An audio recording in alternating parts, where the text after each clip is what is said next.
नमस्कार, मैं रविश कुमार। यूपी के किसानों के लिए बड़ी खबर है। योगी मंत्रिमंडल की पहली कैबिनेट बैठक में किसानों की कर्ज माफी कर दी गई है। चुनाव के दौरान प्रधानमंत्री ने वादा किया था कि बीजेपी सरकार के कैबिनेट की पहली बैठक में कर्जा माफ किया जाएगा।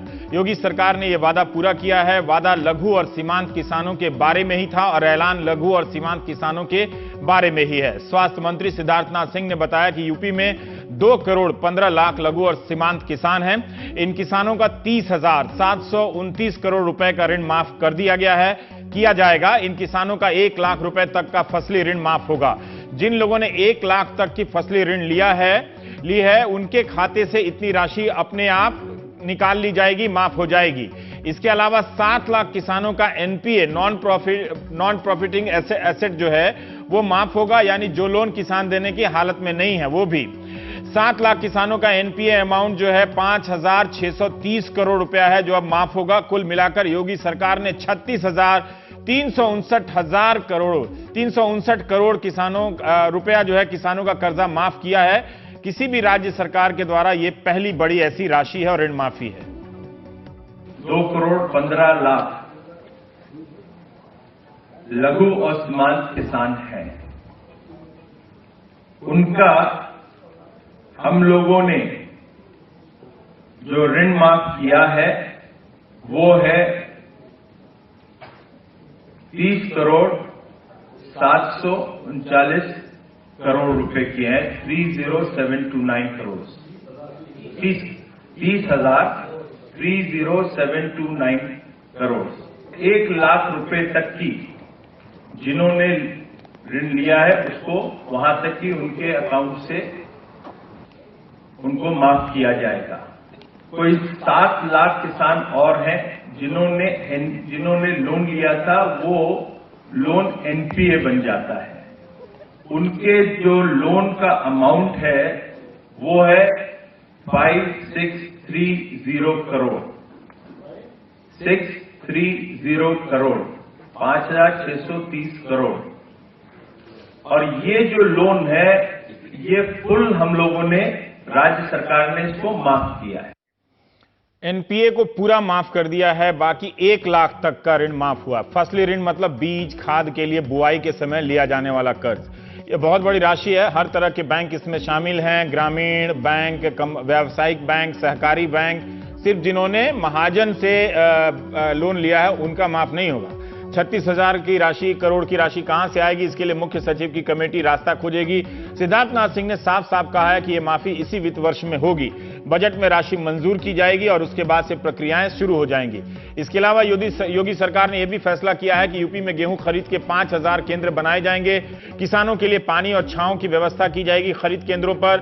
वहां पर पैसा सीधा किसानों के खाते में जाएगा, बिचौलिए के खाते में नहीं जाएगा। 80 लाख टन गेहूं खरीदने का लक्ष्य रखा गया है। न्यूनतम समर्थन मूल्य 1,625 रुपए के अलावा हर क्विंटल पर 10 रुपए अतिरिक्त दिए जाएंगे। आलू किसानों की समस्या का समाधान के लिए एक कमेटी बना दी गई है।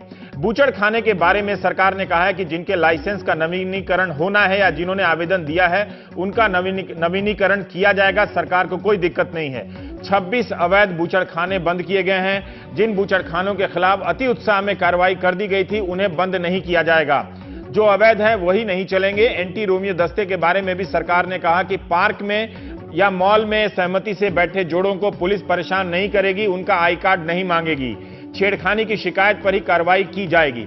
सरकार ने कहा कि एंटी रोमियो दस्ते की जनता में खूब सराहना हो रही है। कमाल खान के पास चलते हैं। कमाल, किसानों की क्या प्रतिक्रिया है? 1 लाख रुपए तक की कर्ज माफी का पहली बैठक में योगी सरकार ने पूरा किया है। हाँ, कुछ किसान हमारे पास मौजूद हैं। इनमें से कई तकरीबन सभी लोग कर्जदार हैं। आपने कितना कर्जा लिया था? हमने 1 लाख लिया था। वापस कर दिया? वापस कर दिया सर। तो आप पछता रहे हैं? हाँ सर, कुछ तो होता है। थोड़ा थोड़ा पछता रहे नहीं। आपने कितना लिया? अरे हम सर 25,000 लिया था, 31,000 हुआ है। वापस कर दिया? नहीं, वापस कहाँ सर, 5-6 साल से तो माफ हो गया आपका? हाँ, माफ। चलिए, बहुत बधाई हो। रामचरण वर्मा साहब है हमारे साथ। ये उन्नतशील खेती करते हैं इस इलाके में। वर्मा जी, आपसे ये जानना चाहेंगे कि किसान इससे कितने संतुष्ट हैं? नहीं किसान सर ऐसा है, ये लघु एवं सीमांत किसानों के लिए बहुत अच्छा कदम हुआ है और ये खास कर ये सरकार ने जो किया है हमारे सीमांत किसानों के लिए उसको बहुत बड़ी राहत देने का काम है। जो जिन किसानों की कर्ज किसी तरीके से फसल नुकसान से नहीं जमा कर पाते थे तो ये बहुत बड़ी राहत है। लेकिन ये जो है एक बहुत सारे देखिए किसानों से हम मिले कल से लेके आज तक और हमने उनसे पूछा कि अगर आप कर्जा क्यों नहीं चुका पाए, वो कहते थे मेरे पास कुछ है नहीं चुकाने के लिए, हमारी जोत बहुत छोटी है। और हमने पूछा कि अगर सरकार कर्जा नहीं चुकाएंगे जेल भेज देगी, क्या करेंगे? तो हम जेल चले जाएंगे। क्या ये उपाय है? कल को फिर उनको खेती के लिए कर्जे की जरूरत पड़ेगी, कितनी बार सरकार ये दे सकती है? नहीं, ये तो खैर फौरी तौर पर उनके लिए ये सपोर्ट है, उनके लिए राहत है। लेकिन सरकार को हमारे जो किसान छोटे किसान हैं, हमारे किसानों के पास छोटी जोत है, बहुत सारे किसान हमारे बहुत संख्या में 1 एकड़ 2 एकड़ की जोत के किसान उत्तर प्रदेश में हैं, तो उनके लिए सरकार को उनके लिए एक तो तकनीक देना होगा, उनके लिए साधन, बीज, अच्छी दवाई और उनको बागवानी की खेती की तरफ मोड़ना होगा। एक कारण ये भी हो सकता है कि उनको एक सहकारिता खेती की तरफ ले जाए सरकार, वो उनको बताए। आप चाहते हैं कि उसकी जो जमीन है, जो खेती कर रहे हैं, वो प्रॉफिटेबल होना चाहिए बजाय इसके कि खैरात दी जाए। जी आप कुछ कह रहे हैं? यही जानना चाह रहा था कि ये जो माफी हुई है वो ठीक है कि सरकार का अन्य काम है, सरकार ने ये नहीं कहा कि हम खेती के प्रोत्साहन की तरीके सारे बाकी बंद कर देंगे। मैं ये जानना चाह रहा था कि ये माफी हुई है, बड़ा फैसला है। अगर जिन किसानों ने लौटा दिया है उनको तो बधाई, वो अच्छे किसान है, लेकिन जो नहीं लौटा पा रहे हैं उनके लिए तो ये बड़ी राहत की बात है ना। तो इससे उन लोगों पर क्या असर पड़ेगा? आप जिनसे जो उन्नतशील खेती करने वाले उनसे जरा पूछिए। नहीं, जिन लोगों ने बहुत गरीब लोग थे जी, उनके ऊपर कितना इससे फर्क पड़ेगा, कितना फायदा होगा? नहीं, जो लोग बहुत गरीब थे उनके ऊपर तो जरूर फायदा पहुंचेगा, क्योंकि वो कर्ज अदा नहीं कर पाते थे, किसी तरीके से उनकी फसल नष्ट हो गई थी या कुछ वो खेती में उनकी आमदनी, क्योंकि हमारे पिछले दिनों में कोई भी फसल के रेट अच्छे नहीं रहे, तो उनके लिए तो एक फायदा है, उनके लिए फायदा है। लेकिन यदि उनको और भी फायदा पहुंचाना है सरकार को, तो उनको एक तकनीक की तरफ मोड़ना होगा, उनको आधुनिक कृषि यंत्र देना होगा और उनको आधुनिक कृषि बीज देना होगा। हम बताएं कि हमारे गांव के आसपास में लोग पहले यहाँ मजदूर थे, छोटा और धान गेहूं की खेती करते थे। आज उन्होंने बागवानी की तरफ मुख किया और बागवानी की फसलें शुरू की। इसके पड़ोस का हमारा एक गांव है, उस गांव के किसान करीब 75% लोग मजदूर थे, मजदूरी करने के लिए शहर जाते थे और काफी सारा कर्जा था। आज 1200 आबादी वाला गांव है, लगभग 3 करोड़ के आसपास वो गांव प्रति साल टमाटर पैदा करता है, बेचता है। तो एक तकनीक का एक उदाहरण है जो आपको हम बताना चाहूंगा। मतलब एक ही चीज नहीं है, ऋण माफी हुई, आपका कहना है कि वो एक अच्छी बात है, लेकिन कर्ज हमेशा माफ नहीं हो सकता है। आगे के लिए वो अपने पैर पे खड़ा हो। और तमाम सरकारें आती हैं, वो किसान के नाम पे वोट लेती हैं, लेकिन उतना करती नहीं है खेती के लिए। आपका ये कहने का मतलब? बहुत बहुत शुक्रिया कमाल आपका हमसे बात करने के लिए। ये भी एक ध्यान में रखना होगा कि हर बार मांग जरूर उठती है कर्ज माफी की, लेकिन हर बार माफ नहीं कर दी जाती है। पिछली बार 2008 में देश के स्तर पर 50-60 हजार करोड़ का माफ हुआ था, लेकिन इस बार 2008 के बाद उत्तर प्रदेश के स्तर पर 36,000 करीब 37,000 करोड़ का माफ हुआ है। मांग महाराष्ट्र में भी हो रही है, आंध्र प्रदेश में, तमिलनाडु के किसानों को और ज्यादा जरूरत है। वहां पर हर जिले को सूखा प्रभावित घोषित कर दिया गया। देवेंद्र शर्मा हैं हमारे साथ। देवेंद्र जी, मैं आपसे पहली प्रतिक्रिया जानना चाहता हूं कि कम से कम शुरुआत हो गई, कोई बात नहीं कर रहा था कि किसानों की कर्ज माफी की। एक तरह से ये शुरुआत तो हो गई ना, पहला कदम तो बढ़ गया इस दिशा में। रवीश जी, इसमें कोई दो राय नहीं है कि ये शुरुआत हुई है और कम से कम देश में सारे में एक मैसेज जो गया है या जो ये इशू है किसानों के कर्जे का, ये कम से कम एक सुर्खियों में आया है। मुझे लगता है कि यही एक बहुत बड़ी अचीवमेंट है इस बात की। और अपेक्षा हम करते हैं कि भी आगे जैसे जैसे समय सरकार का आगे संभालेंगे वो अपना कार्य, तो उसमें वो और भी इस तरफ ध्यान देंगे। ये लेकिन मैं आज एक बहुत बड़ी बात से जिस बात से खुश हूँ रवीश जी, वो ये है जो योगी जी की सरकार ने जो कदम लिया है कि वो गेहूं की जो अभी तक सिर्फ 3% खरीद होती थी। यूपी इतना बड़ा प्रदेश है, सबसे ज्यादा गेहूं यूपी में पैदा होता है, लेकिन उसके बावजूद भी मात्र 3% गेहूं जो प्रोक्योर होता था, ये प्रधानमंत्री ने रैलीज में भी कहा था। और बाकी 97% जो गेहूं था यूपी में, जो किसान होंगे, देखिए वो मार्केट के हवाले करते थे या बेचते थे, उनको एमएसपी नहीं मिलता था। और मेरा ये मानना है कि बहुत जगह पे किसान मेहनत भी करे, उसके बावजूद भी उसको 800, 900, 1000, 1200 रुपए तक क्विंटल तक ये गेहूं का दाम मिलता था। और अब पंजाब में, हरियाणा में जहां पर कि एमएसपी है, जहां पर प्रोक्योरमेंट होती है, मंडीकरण है पूरा, वहां पर किसान को चाहे जो भी कहें कम है एमएसपी, लेकिन कम से कम 1680 रुपए अगर इस साल है तो वो मिलेगा।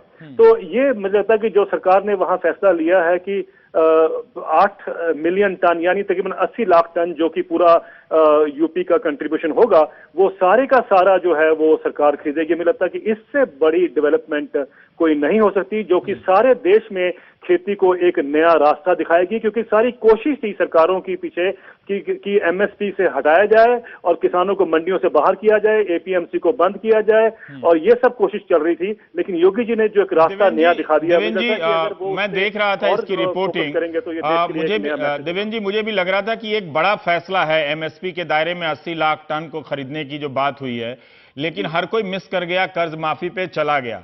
मतलब अगर कर्जा माफी हुआ है छोटे किसानों का और सरकार सारे के सारे गेहूं या अधिकतम गेहूं खरीदने का अगर लक्ष्य रख रही है, उस फैसले में श्रीकांत शर्मा ने यह भी बताया, जो मंत्री हैं कैबिनेट की, जिलाधिकारी को निर्देश दिया गया है कि अगर मांग बढ़ जाती है तो 4 की बजाय 5 या उससे भी ज्यादा खरीद केंद्रों की स्थापना करें।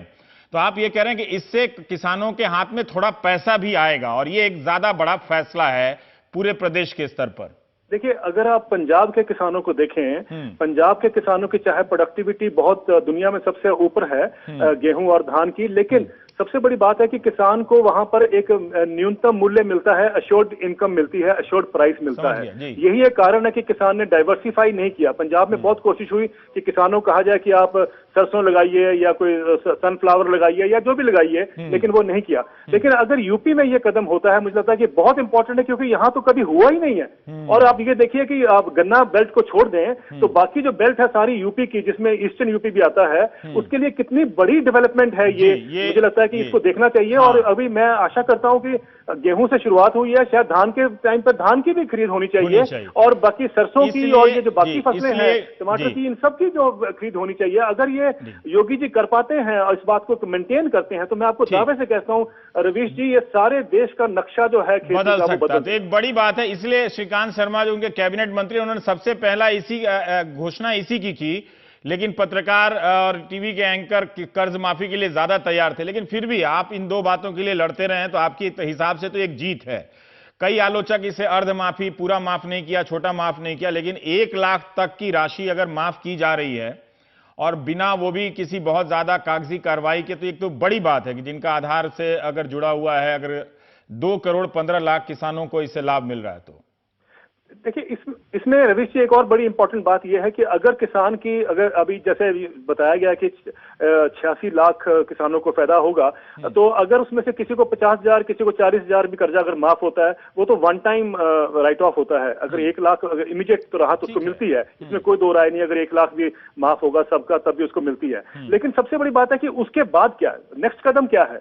अगर नेक्स्ट कदम में अगर उसको एक मिनिमम सपोर्ट प्राइस पे मिलता है, मुझे लगता है कि योगी जी के पास इतनी कैपेसिटी है आज, और इतना उनके संकल्प भी है, मैं जानता हूं कि अगर वो उसके एमएसपी प्लस 50% भी, जैसा कि स्वामीनाथन कमीशन ने कहा था, जैसा कि प्रधानमंत्री जी ने पहले प्रॉमिस भी किया था, अगर कहीं योगी जी ने ये कदम ले लिया, तो मैं आपको दावे से कहता हूं कि सारे किसान जो देश के हैं वो योगी जी के साथ होकर चलेंगे। क्योंकि ये बहुत बड़ी डेवलपमेंट है, क्योंकि सारी इकोनॉमिक सोच जो देश की है वो ये है कि एमएसपी को खत्म किया जाए और प्रोक्योरमेंट सिस्टम को खत्म किया जाए, बाजार के हवाले किसान को छोड़ा जाए। और ये मत भूलें हम कि सिर्फ 6% किसानों को एमएसपी मिलता है। बहुत बहुत शुक्रिया देवेंद्र शर्मा जी, बहुत बहुत शुक्रिया।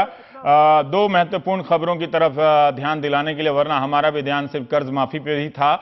लेकिन बड़ी बात यह है कि एमएसपी, न्यूनतम समर्थन मूल्य के दायरे में ज्यादातर गेहूं खरीदने का फैसला, ये कहीं ज्यादा साहसिक और बड़ा फैसला है।